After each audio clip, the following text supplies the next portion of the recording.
The Hudson Bay Company, the oldest commercial enterprise in North America, and the Canadian Company, which is more commonly known today as simply the Bay. So let's get started. The Hudson Bay Company has a rather unique early beginning to its story. It originally began not with the English, but actually with the French, as the French had a monopoly on the Canadian fur trade, as you had known from the readings you had done. The French had a monopoly on the Canadian fur trade because the small colony of New France, which is nowadays Quebec, but New France had been established along the banks of the St. Lawrence River. From the colony, the French had two traders, Pierre Espérance and Médard de Grossier, had learned from the Cree people that the best fur territory for getting furs was northwest of the Lake Superior, but it was also in an area of a vast frozen sea. Today, we can generally refer to this as the Hudson Bay, James Bay, or quite possibly Lake Winnipeg. To get the expedition done for the two French traders and explorers, they were financed from a business person in Chicago. But at this point, there was no United States. Chicago was part of what's called the 13 Colonies, British territory, as the American Declaration of Independence had not occurred yet. The two men had originally two ships that had set sailed from England, but by the start of the voyage, only one ship, called the Nonsuch, would participate. The Nonsuch, the one of only two ships that made it across the Atlantic Ocean, as the second ship had to turn around mid-voyage, was originally built by the British Navy as a merchant vessel. If we recall, this is one of the 6 reasons why England was the first country to industrialize. England had a vast merchant navy. Think about that whole triangular trade and other reasons why England was industrializing to help understand how this story about Hudson Bay Company is like a thread pulling out from a much bigger tapestry that was the Industrial Revolution.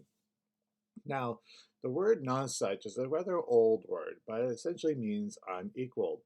As you see from the picture here, Nonsuch was picked because of its small size. For you see in the picture, the where the white painted level is on the boat. It basically means how deep down the boat will sink into the water there. This made it very good that it could, more or less, sail across the Atlantic Ocean.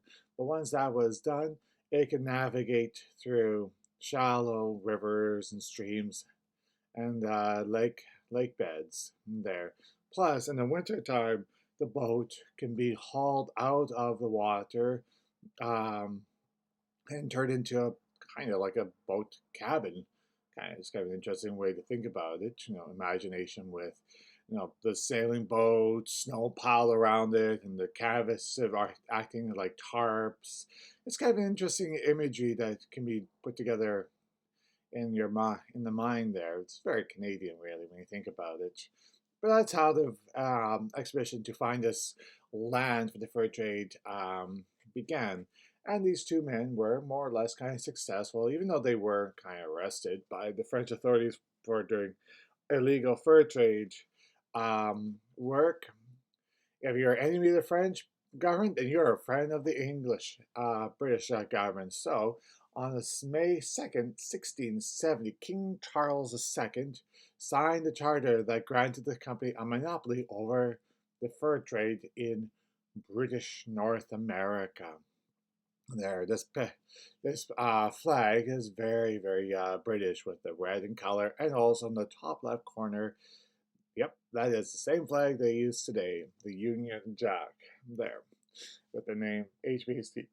So in this charter, it granted the company a monopoly over the entire fur trade and the general geographical area that this company would have to operate would be all rivers and streams that flowed in or out of the Hudson Bay in northern Canada would belong to this company. Essentially, they just gave that physiogeographic region of the Canadian Shield to this company, and this land would be called Ruperts Land. Now, Ruperts Land was the entire Hudson Bay drainage, and the company would have this land for 200 years, from 1670 to 1870. There. If you may want to pause this recording for a moment, you may, because timeline-wise, we have now lined up to where what happened with Louis Riel, the Métis, kind of a story from a couple weeks ago with the railway construction.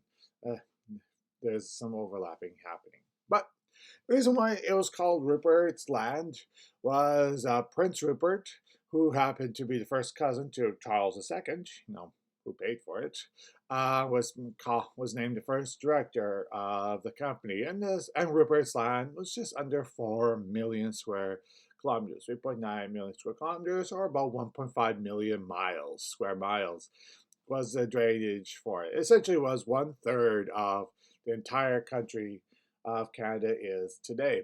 As you can see here on the map, that was the original land that was given to the Hudson Bay Company. It was considerable in size, but also quite vague, as no one really knew how big North America was. Well, and especially no one had not a clue what was what territory or animals or people or landscape or topography. They knew nothing about the northern part. But you see, in the middle of this little map, you have a location called York Factory. Now, York Factory was one of about 6 forts that were initially started along the Hudson Bay. York Factory was about 120 kilometers southeast of nowadays Churchill. Churchill, if you ever watch some of those like Planet Earth or any of those kind of nature shows, you see images of polar bears on the ice or walking on the land. Churchill, Manitoba is a really famous place for the to view polar bears. But York Factory was also the headquarters for the Hudson Bay Company. Well, the headquarters for the operations in North America. The actual company had, their head office back in London, England. But during also the 7 Years' War, which a war we're going to be learning about as well, the French basically captured this fort and called it Fort Bourbon, and they renamed it Bourbon because Bourbon was the name of the French royal family. All King Louis, from King Louis I all the way to King Louis XVIII. Yes, they had 18 people with the same name. There, that's royalty, which we're going to learn more about when we get to the French Revolution. But in the Treaty of Utrecht, which ended the 7 Years' War, York Factory was given back to the company and to the British. Here is a picture of what York Factory was viewed or looked like. It has a very typical view side of the Hudson Bay Company fort. As an example, if anyone has ever been to Fort Langley, the Parks Canada National Site there, you would recognize some of the structure from like the wooden palisade walls, the flags, some of the storehouses on the left-hand side, on the right-hand side, some crew quarters in the middle there. It has some of the similar kind of designs to it, but there are some differences. One, you can see there's a line of cannons that were usually fired when a convoy of ships were arriving from England, hence triangular trade. Furs, raw material goes back to England, and England for the manufactured goods was bringing back the beaver hat, right? It's a portion of that triangular trade going on there. But this is what the York Factory looked like around circa 1853. Now, the company had a system called the coastal factory system, also known or referred to as stay at the bay. Essentially, everything would come from England, hence the connection to the triangular trade from manufactured goods, metal-made goods. And these goods would be then delivered to York Factory. From York Factory, um, uh, canoes called voyageurs would transport the goods and supplies along the various rivers because other company forts were located along the riverways to it. Additionally, the furs that the company got from the trade would be brought to York Factory, and then those furs would be shipped back to England to be made into clothing, especially for like the beaver pelt hat. But essentially, like I said, every fort was located along a major riverway. York Factory was a central location for all the supplies to be shipped in or out, and the peoples would come to the forts to do the trade there, and the voyageurs would establish various sets of stations and alliances. Like this one here is an example of a route. You see on the top right corner, northeast, is York Factory on Hudson Bay. The black line shows a route, the voyageur, Canadian, we're going to paddle our canoe um, along the upper Athabasca and Assiniboine rivers there to Norway House, Edmonton, Fort Assiniboine, Fort Colville, Fort Nez Perce, Fort Vancouver, etc. So you can see how the voyage will be done eating like pemmican, drinking water from the stream. It's a good way to stay really in shape because you're paddling the canoe, you're partaging your canoe. You see this guy distance wise, even today, this will take many, many days to drive this distance in today's vehicles. You can imagine how long this will take to paddle your canoe across this kind of supply caravan system that was established. Another kind of interesting noteworthy point is the Hudson Bay point blanket. Now, the point blanket was a wool blanket from 18th and 19th century. The point system is essentially, you see in this picture, there are lines on this blanket. Though the lines represent the points. The more lines there are on the blanket, the better quality the blanket would be. And supposedly, these were larger, warmer blankets, usually vary in design. You see in the bottom part of the image there, especially in the bottom right there, the white color with the four lines. That is the most classic, um, iconic design for the Hudson Bay point blanket. Um, and these things, if you ever go to a store in the Bay today, are still very much valuable. I've seen them range from $200 to like $460 dollars there. It's very much an iconic symbol of the company's past there. Also, in the 1800s, the HBC, Hudson Bay Company, were forced to merge with their arch rival, the Northwest Company, because of fighting and murders and raids and a whole bunch of fuddy-duddy kind of business was going on between these two rivals there. Once again, choose which reads you want to do to give you an idea of the difference between these two companies. But after these two companies had merged, after something like the Battle of Seven Oaks, as an example, um, the company now had territory of 7.7 million square kilometers, over 1,500 employees there. Essentially, Hudson Bay Company kind of was acting like its own de facto government. And this was not the only case. As a bit of a bigger example, the British government back in London, England, had several of these kind of company governments around the world. Hudson Bay Company was one. Another one you might have heard about is the East India Trading Company, from parts of the Caribbean. These companies will help promote British influence, British commerce and trade for the British motherland there. They also had some semi like independence from Britain. As an example, Hudson Bay Company, when we're going to learn about the 7 Years' War, the company remained neutral, did not get involved in that conflict.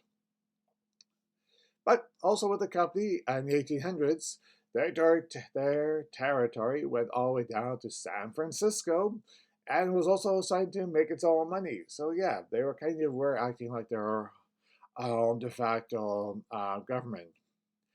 But there'll be times when eventually their monopoly over the fur trade would eventually come to an end.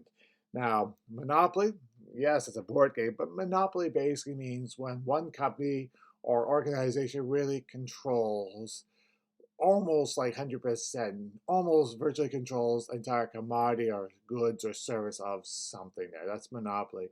So eventually the company's monopoly would be broken because of two events, the Guillaume Sayer trial and then the Palliser expedition.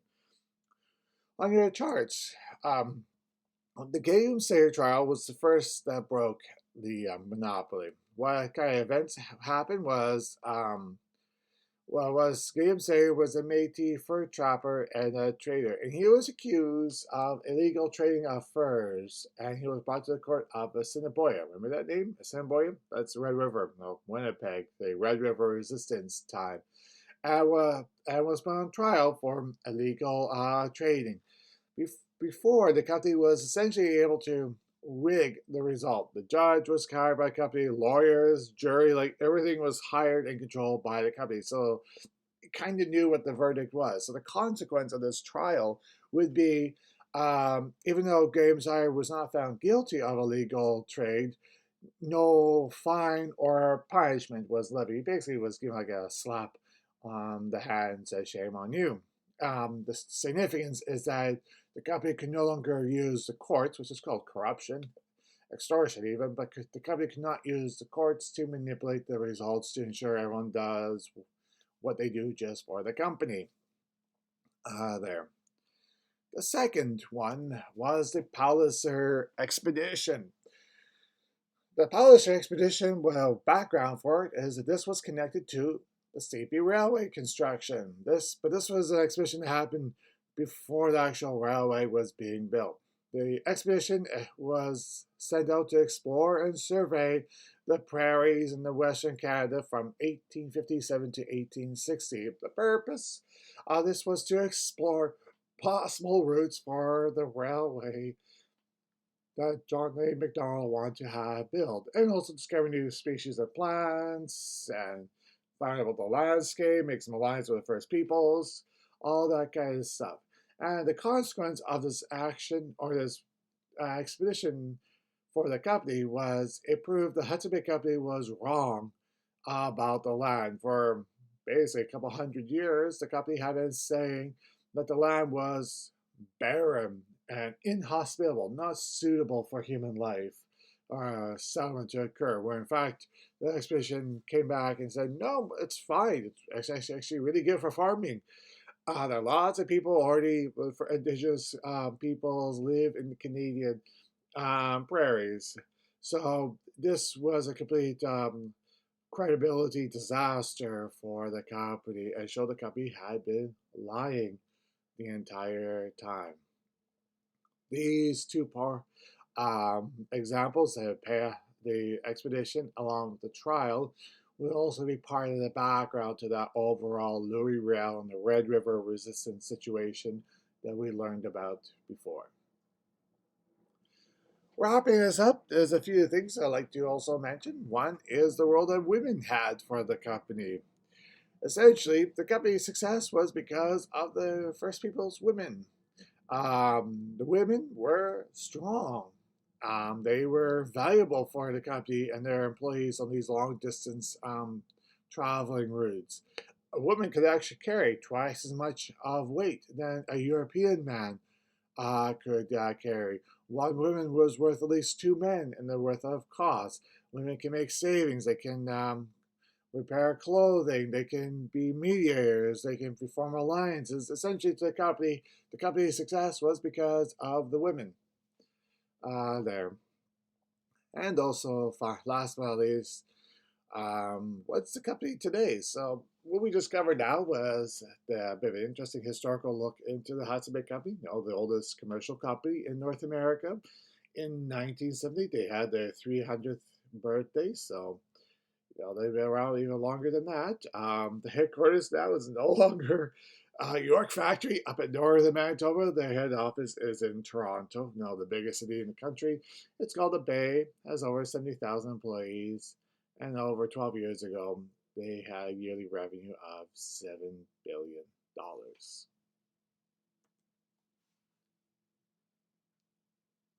And that's a big company.